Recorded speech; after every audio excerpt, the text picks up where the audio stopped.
welcome back to the PoorMansChemist. Let's be friends. In this video, we are going to keep going through the reactions of alkenes. We are really going to get into some fairly hardcore synthesis here. This will be your first taste of stuff like this, at least at this level.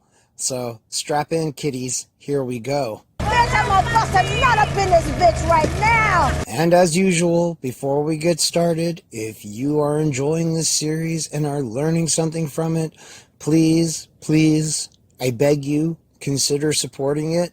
It would be really helpful and really awesome. And if you need me to mildly debase myself and beg, this can be arranged. Me love you long time. But only mild debasement. Anyway, let's get into it. So we are starting off with section 8.5, alcohols from alkenes through oxymercuration demercuration. A useful laboratory procedure for synthesizing alcohols from alkenes that avoids rearrangement is a two-step method called oxymercuration demercuration. Alkenes react with mercuric acetate in a mixture of tetrahydrofuran and water to produce hydroxyalkyl mercury compounds. These hydroxyalkyl mercury compounds can be reduced to alcohols with sodium borohydride, and you can see a general scheme of the reaction there on your screen. In the first step, oxymercuration, water and mercuric acetate add to the double bond.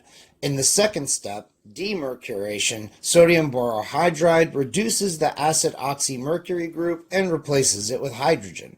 And they tell you that the acetate group is often abbreviated OAC. And that's true, you see that everywhere. I think I've even done that a few times. Both steps can be carried out in the same vessel, and both reactions take place very rapidly at room temperature or below. The first step, oxymercuration, usually goes to completion within a period of seconds to minutes. Like I told you guys when I made this shit, it's kind of reactive.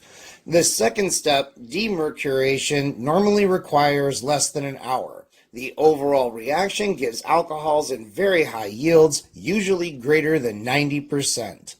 And now you see why going through all of the difficulty of producing mercuric acetate is worth it. So now we come to the Regio selectivity of oxymercuration demercuration. This reaction is highly Regio selective. In oxymercuration demercuration, the net orientation of the addition of the elements of water, H and OH, is in accordance with Markovnikov's rule. The H becomes attached to the carbon atom of the double bond with the greater number of hydrogen atoms. And then they give you some specific examples, and the textbook points out that the alcohol products do not show the hydrogen that came from sodium borohydride because we are using bond line formulas. That brings us to section 8.5b. Rearrangements of the carbon skeleton seldom occur in oxymercuration demercuration. The oxymercuration demercuration of 3,3-dimethyl-1-butene is a striking example of this feature. It is in direct contrast to the hydration of 3,3-dimethyl-1-butene we studied previously, and you can see the two different reactions contrasted on your screen there. Analysis of the mixture of products by gas chromatography failed to reveal the presence of any 2,3-dimethyl-2-butanol. The acid-catalyzed hydration of 3,3-dimethyl-1-butene, by contrast, gives 2,3-dimethyl-2-butanol as the major product. Now, the mechanism of oxymercuration. A mechanism that accounts for the orientation of addition in the oxymercuration stage, and one that also explains the general lack of accompanying rearrangements, is shown below, or in your case, it'll be shown here in just a second. Central to this mechanism is an electrophilic attack by the mercury species whose name I am not exactly sure, so we're just going to call it that ion. I'm sorry, I only ever see this shit written down. I've never heard anybody say this, and I've never seen the name of this ion. I don't want to try to make something up and sound like an idiot, so we're just going to call it that ion. Anyway, Central to this mechanism is an electrophilic attack by the mercury species, that ion, at the less substituted carbon of the double bond. In other words, at the carbon atom that bears the greater number of hydrogen atoms and the formation of a bridged intermediate. Here we go. This is the mechanism for the oxymercuration. It's kind of long. I had to break it up into parts. So, in the first step, mercuric acetate dissociates to form that cation and an acetate anion. In the next step, the alkene donates a pair of electrons to the electrophilic that ion to form a mercury-bridged carbocation. In this carbocation, the positive charge is shared between the secondary carbon atom and the mercury atom. The charge of the carbon atom is large enough to account for the Markovnikov orientation of the addition, but not large enough for a rearrangement to occur. Pretty cool, right?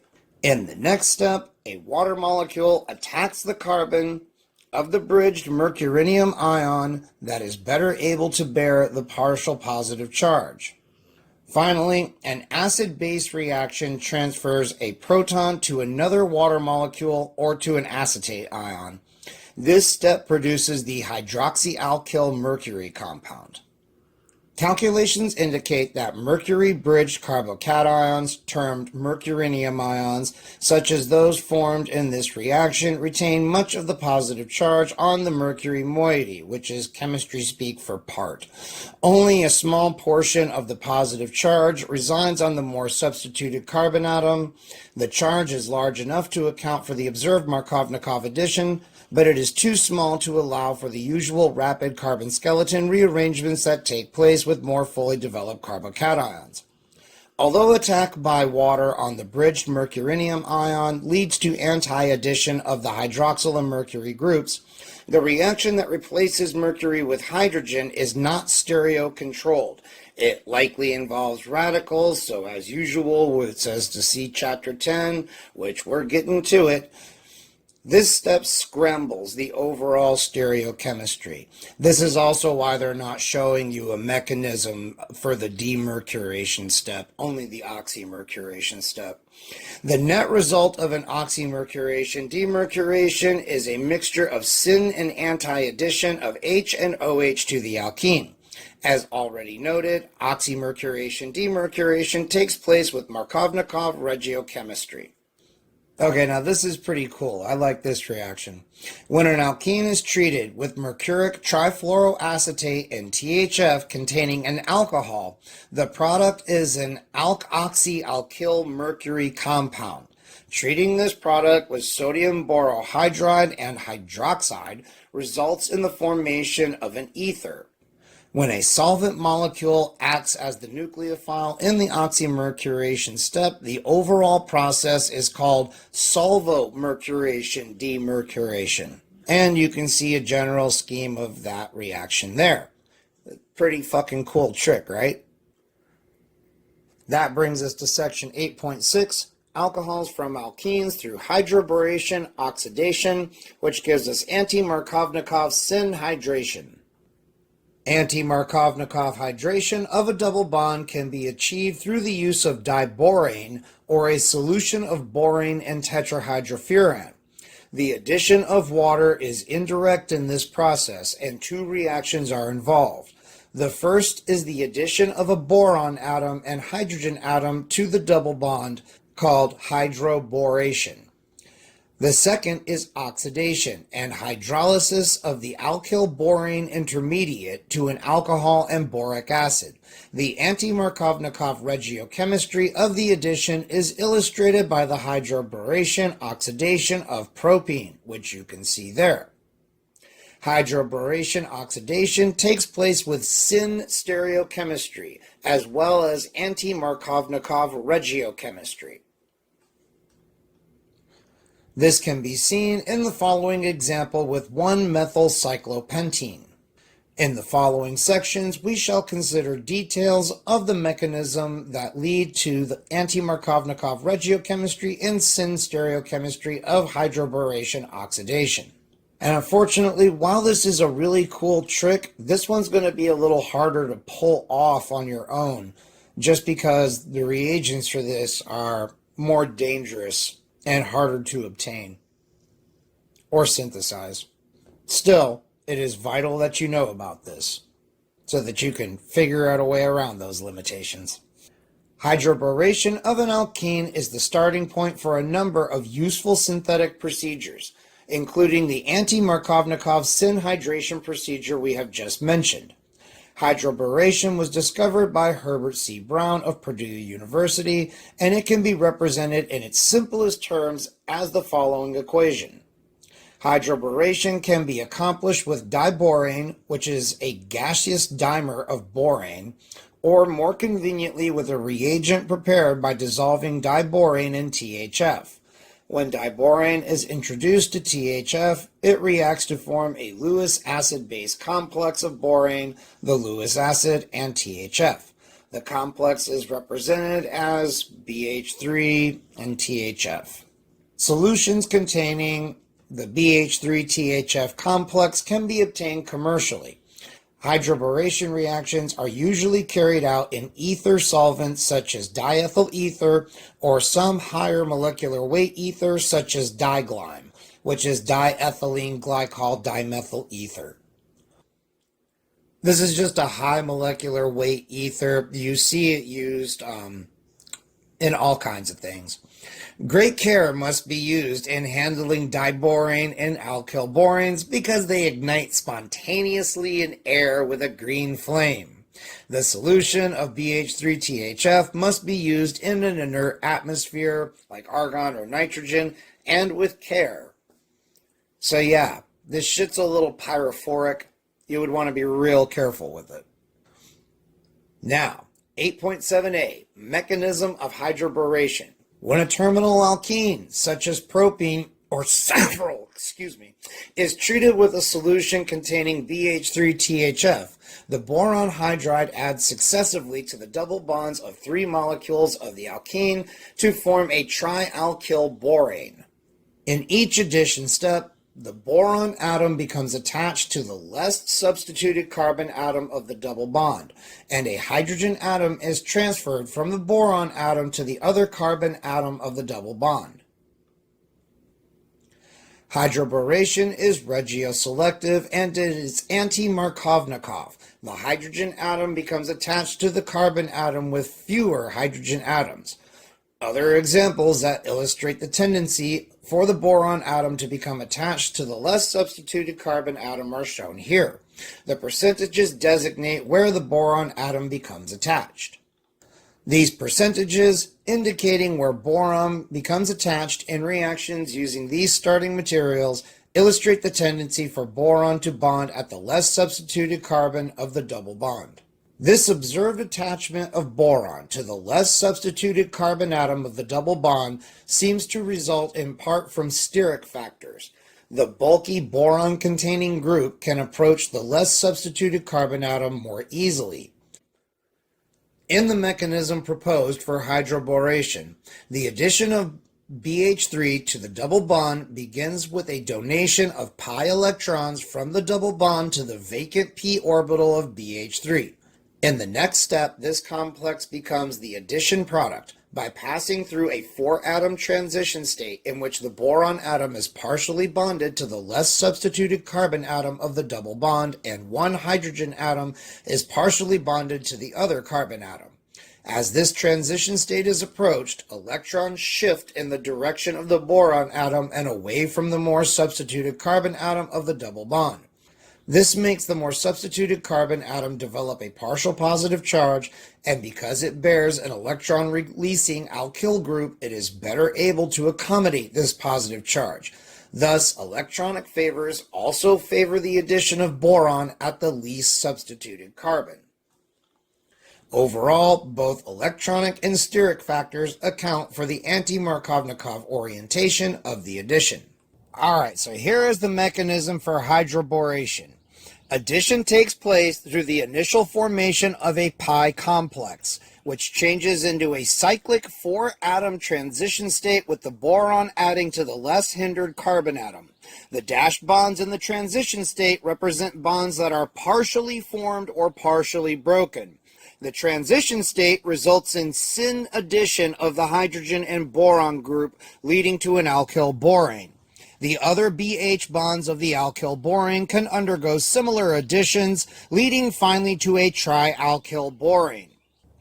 And we have an orbital view of this hydroboration reaction. So you can see we have our alkene with its pi bond and our borane with its vacant p orbital. And they come together and we get the formation of this pi complex by donation of alkene pi electron density to the vacant boron p orbital.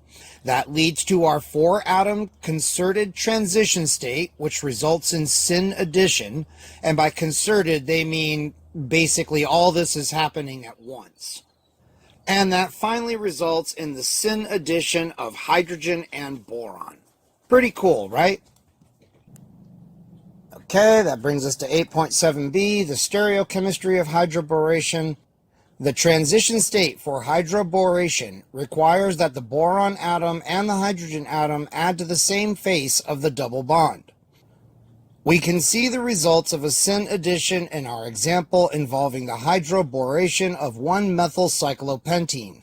Formation of the enantiomer, which is equally likely, results when BH3 adds to the top face of the 1-methylcyclopentene ring.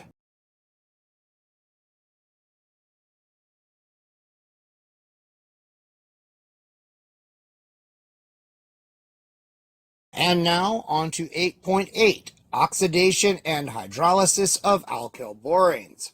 The alkyl boranes produced in the hydroboration step are usually not isolated.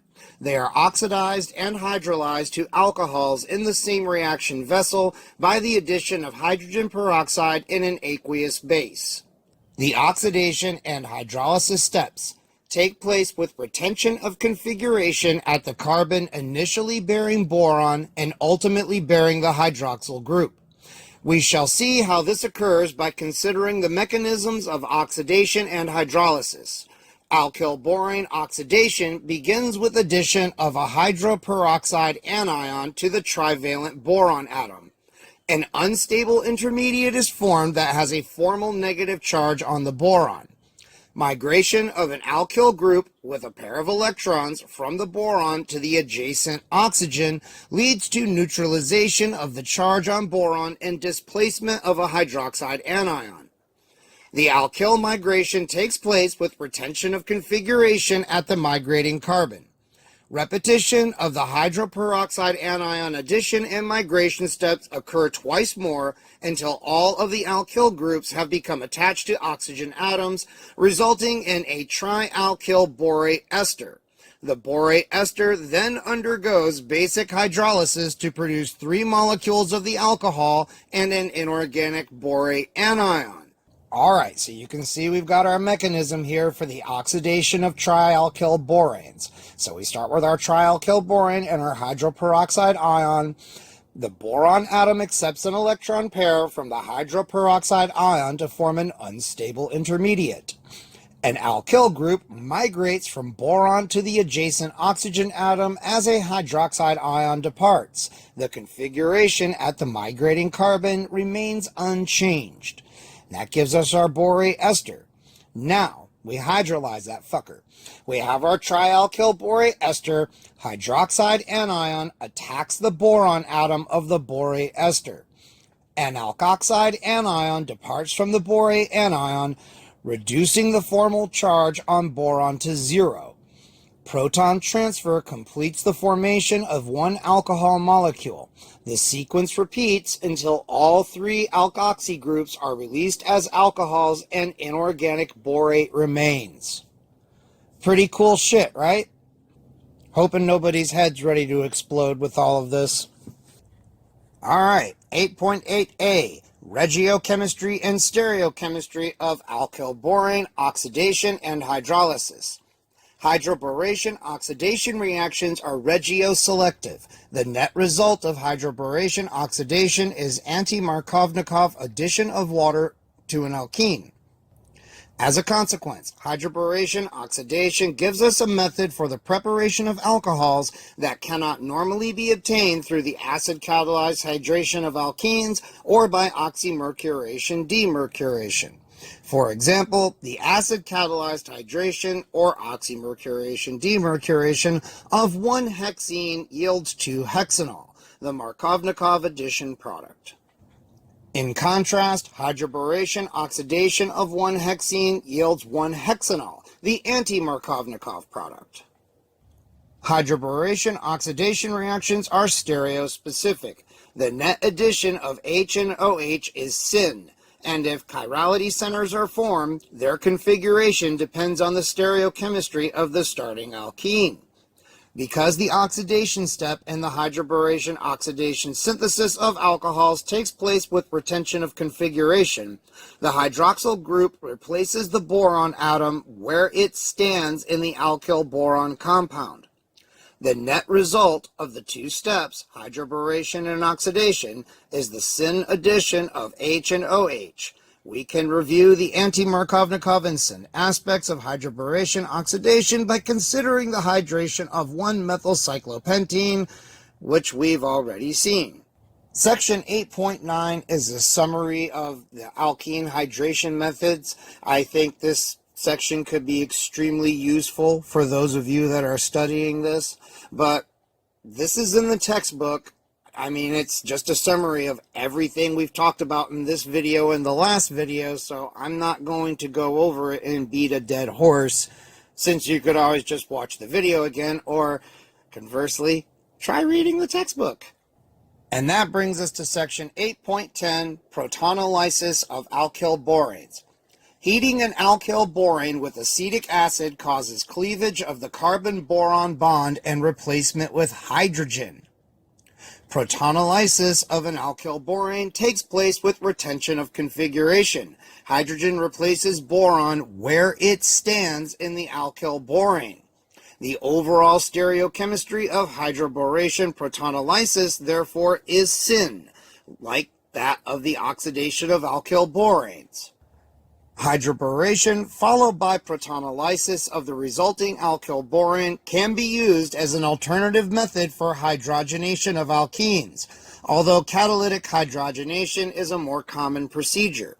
Reaction of alkyl boranes with deuterated or tritiated acetic acid also provides a very useful way to introduce these isotopes into a compound in a specific way.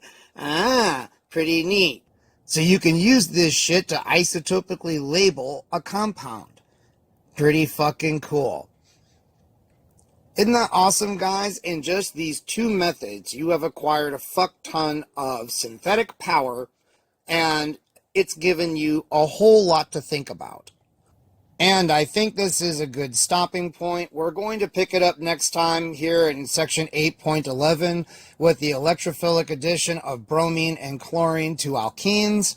We are making progress in finishing up this chapter. In a perfect world, it would be nice to finish it up in one more video. We can shoot for that. Not sure how realistic that is. If you like this video, give it a thumbs up. If you didn't like it, well, I'm sorry. I honestly don't know what to tell you. Subscribe, comment, share the video, please.